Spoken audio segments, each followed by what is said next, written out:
మంజులాదేవి అలాగే విజయానంద్ వీళ్ళిద్దరూ కూడా సిద్ధార్థ్ని తీసుకువెళ్ళడానికి ప్రేరణ వాళ్ళ ఇంటికి వస్తారు. దాంతో అక్కడ ఉన్న సిద్ధార్థ్ అయితే నేను మీతో వచ్చే ప్రసక్తే లేదు, నేను వస్తే ప్రేరణను తీసుకునే వస్తాను అని చెప్పి అంటాడు. దాంతో అక్కడ ఉన్న మంజులాదేవి అయితే లేదు నాన్న, నువ్వు ఇప్పుడు మాతో పాటు రావాల్సిందే అని చెప్పి మంజులాదేవి అంటుంది. దాంతో సిద్ధార్థ్ అయితే అమ్మ దయచేసి నన్ను అర్థం చేసుకో అని చెప్పి అంటూ ఉంటాడు. దాంతో అక్కడ ఉన్న విజయానంద్ అయితే ఏంట్రా నిన్ను అర్థం చేసుకునేది, నువ్వు ఏ దిక్కుమాలిన దాన్ని పెళ్లి చేసుకున్నా పర్వాలేదు, మేము ఒప్పుకునే వాళ్ళం, కానీ ఇలా గతిలేని దాన్ని పెళ్లి చేసుకున్నావు, గతిలేని పిల్లలు వీళ్ళు, అసలు వాళ్ళు ఎవరికి పుట్టారో కూడా తెలియదు, అలాంటి దాన్ని పెళ్లి చేసుకున్నావు నువ్వు అని చెప్పి అక్కడ ఉన్న విజయానంద్ అంటాడు. ఆ మాట వినగానే అక్కడ ఉన్న వాళ్ళందరూ కూడా ఒక్కసారిగా షాక్ అవుతారు. దాంతో సిద్ధార్థ్ అయితే వాళ్ళ అమ్మ దగ్గరకు వచ్చి అమ్మ దయచేసి నేను చెప్పేది వినమ్మా, నేను వస్తే ప్రేరణతో పాటే కలిసి వస్తాను అని చెప్పి అంటాడు. దాంతో అక్కడ ఉన్న మంజులాదేవి అయితే నీకు నేను కావాలో తను కావాలో తేల్చుకో, నువ్వు మమ్మల్ని మర్చిపో అని చెప్పి మంజులాదేవి అంటుంది. దాంతో సిద్ధార్థ్ వాళ్ళ అమ్మ దగ్గరకు వచ్చి వాళ్ళ అమ్మ చేయి పట్టుకొని అమ్మ దయచేసి నన్ను అర్థం చేసుకో, నాకు నువ్వు కావాలి, ప్రేరణ కావాలి అంటూ వాళ్ళిద్దరి చేతులు పట్టుకొని ప్రేరణను నేను వదులుకోలేనమ్మా, నేను దీన్ని మర్చిపోవడానికి నేను చేసుకున్నది బొమ్మల పెళ్ళి కాదు, నేను మనస్ఫూర్తిగా నా మనస్సాక్షికి అర్థం చెప్పి నేను ప్రేరణ మెడలో తాళి కట్టాను, నేను ప్రేరణను వదులుకోలేను అని చెప్పి అంటాడు. దాంతో ప్రేరణ అయితే అలా చూస్తూ ఉంటుంది.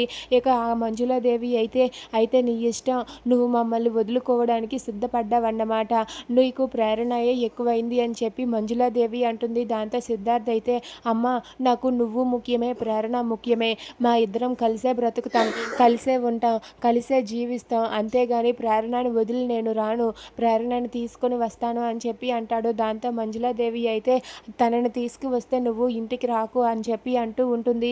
దాంతో విజయానంద్ అయితే దానికి నేను అస్సలు ఒప్పుకోను, అలాంటిది నా ఇంట్లో అడుగు పెట్టడం ఏంటి, అసలు ఒప్పుకునే ప్రసక్తే లేదు అని చెప్పి విజయానంద్ కూడా అంటాడు. దాంతో అక్కడ ఉన్న ఆ సిద్ధార్థ్ అయితే చాలా సీరియస్ అవుతూ ఉంటాడు. ఇక అక్కడ ఉన్న విజయానంద్ అయితే అవునరా, ఏ గతి లేని వాళ్ళని నువ్వు ఇంటికి తీసుకురావాల్సిన అవసరం లేదు, వాళ్ళ తండ్రి ఎవరో తెలియదు, వాళ్ళ అమ్మ తప్పు చేసింది, ఇక ప్రేరణ కూడా తప్పు చేసి నిన్ను పెళ్లి చేసుకుంది అని చెప్పి విజయానంద్ అయితే ప్రేరణ కుటుంబం గురించి చాలా తప్పుగా మాట్లాడుతూ ఉంటాడు.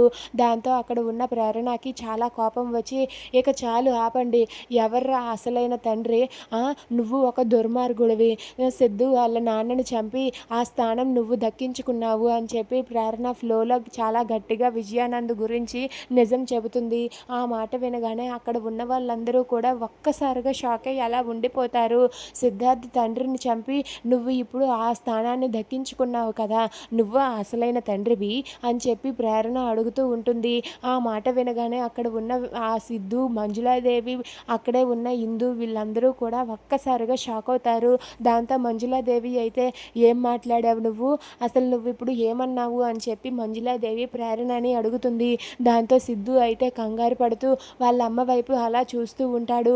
ఇక ప్రేరణ వాళ్ళని అనేసరికి తట్టుకోలేక విజయానంద్ గురించి నిజం చెప్పేసరికి అక్కడ ఉన్న ఆ మంజులాదేవి అయితే ఒక్కసారిగా షాక్ అయ్యి అలా ఉండిపోతుంది.